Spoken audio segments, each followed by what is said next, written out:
jebano na jednom. A nije, dobili smo ideju, čuli smo o nekom projektu.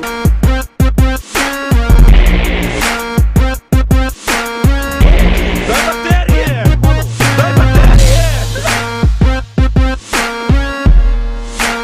A Borki, svojevrstan tip. Ludo jaja. Ne mrdaj! Ne mrdaj debilu!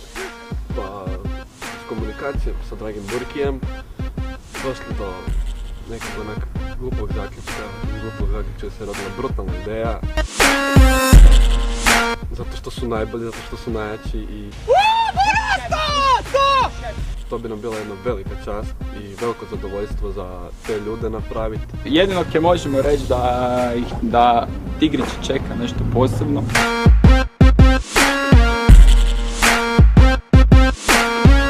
Veliko iznenađenje.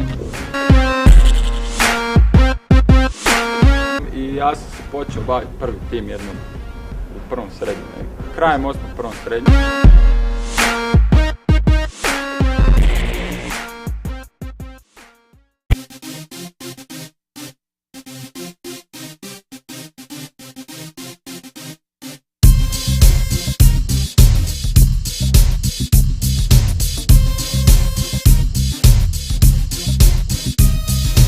Kapa je bitan čimbenik u tvom životu.